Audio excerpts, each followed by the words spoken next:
So I have my Nux MG30 here, effects unit here, which is really cool, and it has the ability to add your own third-party IRs in there, which is really rad. But what I was keen to hear today is what it's like if I run it through my own Harley Benton cabinets, 2x12s. And then I remembered it did have different output options if you were to do that compared to how I normally use it. So I thought we'll give them a shot together and see how they sound. So firstly, this is what it sounds like with the third-party IRs that I have there at the moment.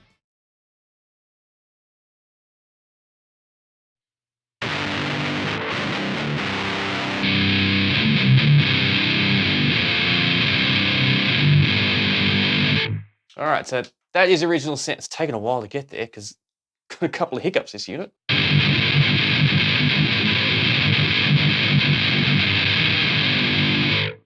Which is something the manufacturer should check. I don't know if they could patch it to fix that, but that is not cool. Okay, so now I've done that. Let me quickly rearrange some of the cables so we can get the actual amp happening. And that's the main part that we're going to be checking out. So, I should just be able to talk to you while I do this. So we hit that because we want output. There we go. Hopefully that's still all in frame good. Turn that off. So now get that happening. And now we should have loud. Should I turn the monitoring off on here because I don't want it coming through behind me as well.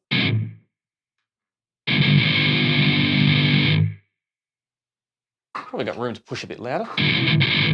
Oh, I've got to turn the IRs off, that's why.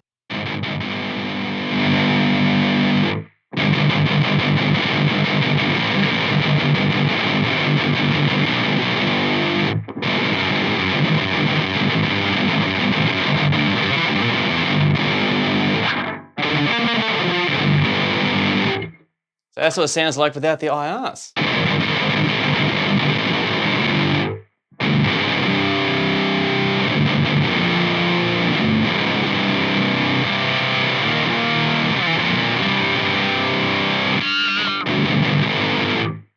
Not too bad. So now if we go to global, in theory, yes, go to output mode. Down to output mode, we've got it in Studio Direct,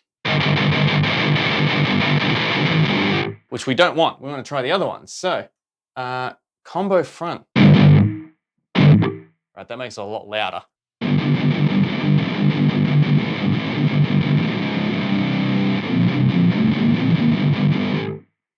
And a lot muddier too, as in not muddier in the distortion, muddier in the EQ. Let's see what the other one is.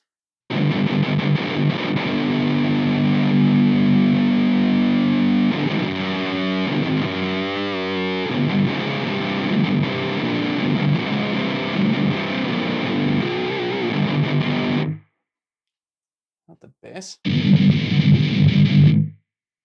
That's different.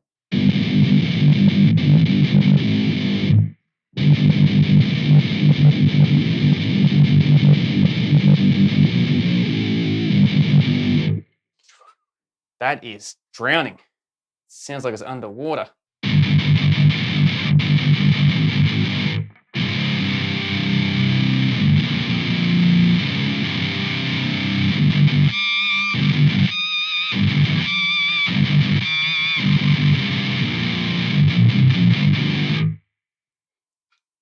Doesn't quite sound. Oh, there are any options. So at the moment,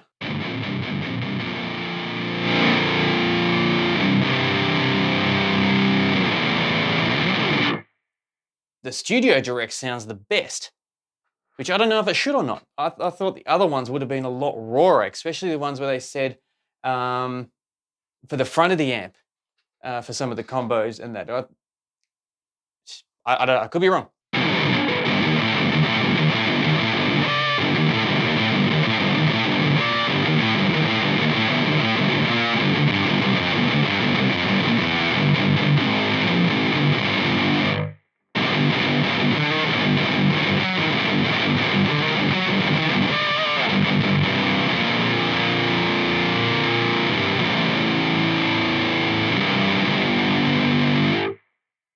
Still sounding a little bit muddy. Hmm.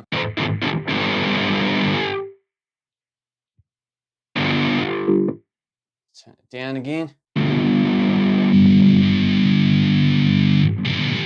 The stack rear should be the rawest and the driest.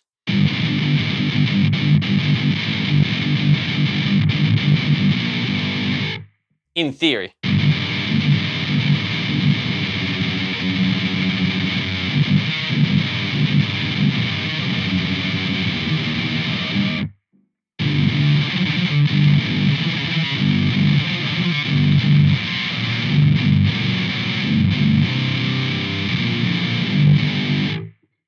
Yeah, not quite feeling it, because that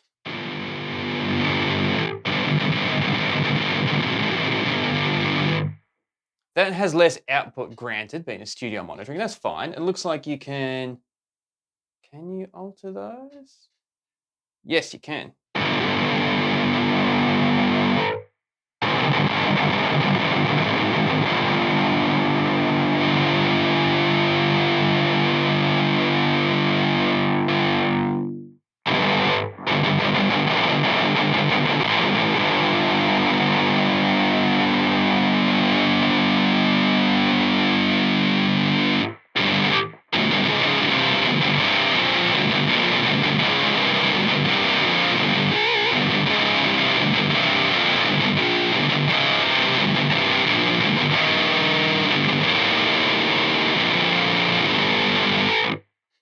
That's the best we've had so far by pushing some of these high and mids, but yeah, I'm not sure where they're coming from. I don't know if that's designed to be pre or post amp, or where it's actually fitted in the chain, not sure.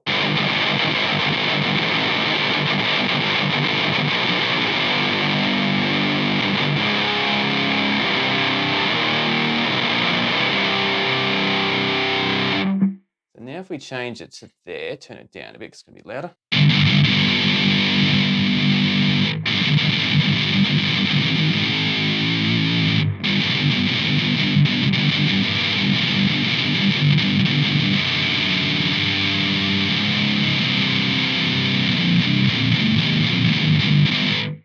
Still a bit muddy for my liking compared to the Studio Direct.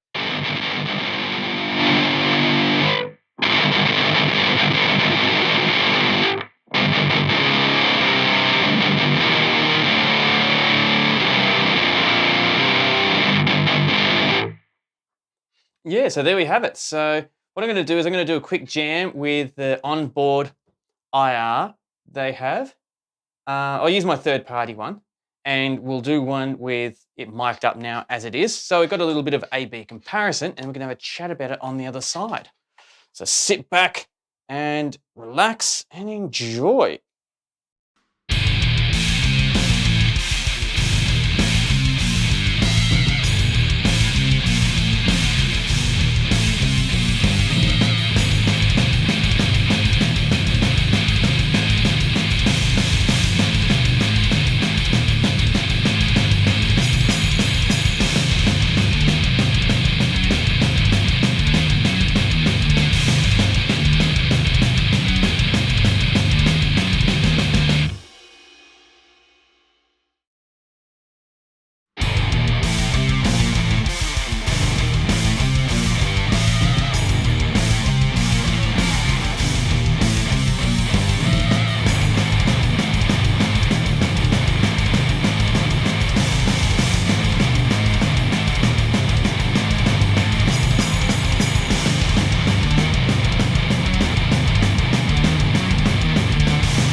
And that is the Nux, see if I can get that in, MG30, running it through your own cab and setup and turning off the IRs compared to leaving them on.